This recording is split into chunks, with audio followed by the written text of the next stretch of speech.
Right, what's up, worldwide family? How y'all doing today? Oh, it's getting hot in here. So, hello. Welcome back to the channel, Jimmy Flippin' Deals. This is about my company, Jamestown Trading, JamestownTrading.com. So, welcome back to the channel. Let's see, guys. Got a few packages going out today. It's not necessarily quantity; it's quality. 5 packages. Basically took care of what monthly bills will be in the future place. So can't get upset about that.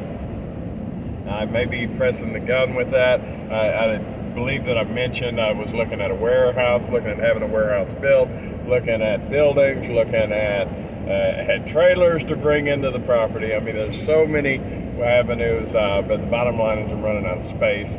And I want to take the best advantage of my money as possible as far as appreciation and long-term gain, over and above, if possible, what a shed actually does for me, but what can it do for me in the future, you know.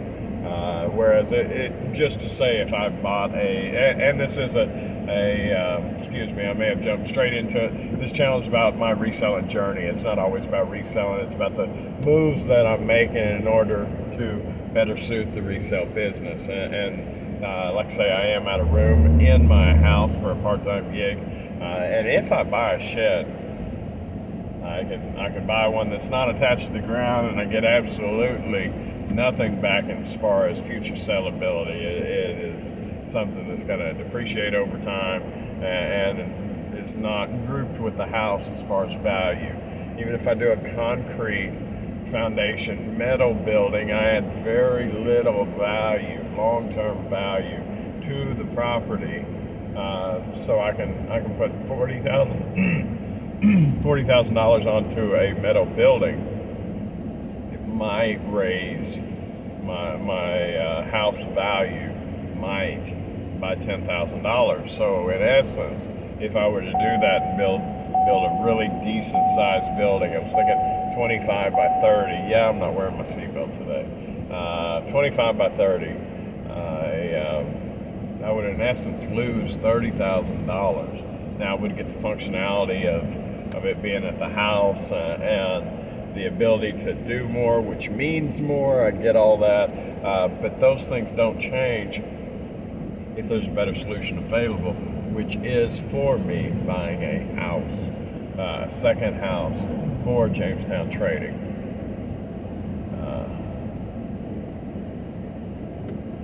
Too bad I don't have UPS packages. We could do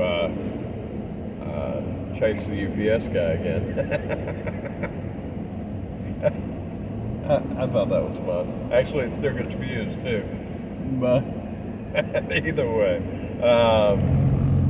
No, so I've been looking at buying a house. Matter of fact, I talked to my realtor yesterday.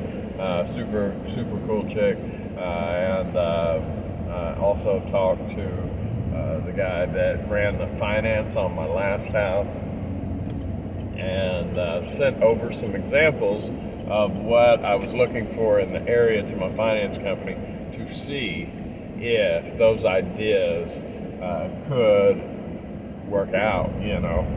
This will be my second home, so it doesn't exactly hit the same as the first one. With the first one, I was able to take advantage of FHA, which was super cool. They gave me a down payment assistance, which I'm still not sure whether or not I got to pay that back or not. I still see a $5,000 secondary loan with a 0 payment required.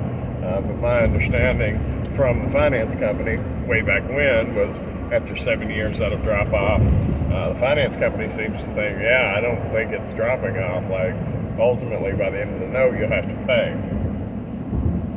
That being the case, so be it. 15, 20 years down the road from signing day, when the note is actually paid, $5,000 will be worth a lot less than it was when I bought the place. So it'll be a lot easier to come up with that. But long story short, conventional loan or investor's loan, I'm looking at the difference between, with conventional loan, I can get in at 10%. However, it's quite possible on both of them that I don't make enough money in my real job because let's face it, so far, roughly a year and a half in, not quite, but roughly a year and a half in to this part-time business, this business doesn't pull a profit. It didn't pull a profit last year. It will not pull a profit this year. It will not pull a profit next year. It will not pull a profit the year after that. Not saying that the revenue will not raise, because it will. It just won't pull a profit because I'm building the business. Every bit of profit that I take over and above what, my cost of goods and how that washes out with buy price and everything else, that extra goes straight back into building the business. So I don't pull a profit. So in essence, when I go to buy, I can't consider that money as income because I'm not using it for that in efforts to buy a house. Let me drop these packages off. I'll be right back. Now, welcome back. One thing that is possible that I hadn't got to with the finance guy about so far, and the finance guy has a name. We shall call him Chris. Yes, that's what I call him when I call him. I'll be like, hey, Chris. But anyway, Chris, the finance guy. Whew, don't want to spill that. Dr. Pepper, drink a meal. I don't know. That's not their slogan anymore. Anyway, it's quite possible that I might be able to use my wife's income in it too, if mine's not enough. Because pulling a second house, he was talking about debt to income ratio. I know that when I first got approved for a loan, and this may be my saving grace, which is also a lesson why you don't overextend yourself, but they gave me an approval rate of X amount, right? And when I bought my house, I did half of X amount, right? Like I didn't go all the way up. For one, I didn't want my payments being what they could have been. Plus, half of X was acceptable, Where's the parking spot? She's gonna take it. I know she's gonna take it. Go ahead, old lady. You deserve it. You've been waiting here longer than I have. No, she hadn't. I've been waiting. But anyway, so I took half of X, right?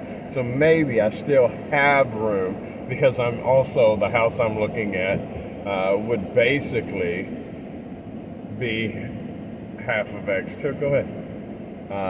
Half of X as well. So if the math is correct, right? Half of X plus half of X equals X. If that's the amount I can get approved for, then possibly my debt to income, whatever's is adequate. I know when I first started at this, when I first got my house, I was making considerably less. Oh, that's bright, huh? Let me see if I can do anything about that. Not really. Ah! Y'all still there? You are still there. Well, hello, guys. Anyway, so that is a little better. Oh, that makes the back of the truck. Hey, I guess you can see daylight back there, though, which is something new. At any rate, let's see if we can turn y'all. There you are. Oh, I know it, because the camera's in a different angle now. Anyway, so hopefully I'll get approved. I'll let you know how that goes. Like I said, a decent amount of packages went out yesterday. Also, quite a few packages are already in queue for today, which I'm super pleased about that. Short of that is about all. That's going to be a real quick one that I have for you. Business is going well. Business is moving along. I'm trying to capitalize as much as possible on this season before we drop off of it. We got 24 more days until Christmas. After that, we got gift card season and tax season. So that'll run us into about May. Yeah, about May, right around in May. And then, unfortunately, a few months of slow time. So a couple months, hopefully. But we are steadily clicking along. We got 10 months of the year that is basically money, guys. So let's keep moving, keep pushing, keep making, as Chris from Daily Refinement says, keep making progress daily. That's all I got. Please consider liking, commenting, sharing, subscribing, all the YouTube mumbo jumbo. That really helps me and doesn't cost you a penny. There is a giveaway. Still need 3 more people. If you don't know, now you know. All you need to do is subscribe and comment the word giveaway to be entered in a drawing where you have a 20% chance of winning a $20 gift card. All right, guys, I will see y'all tomorrow. Have a great day.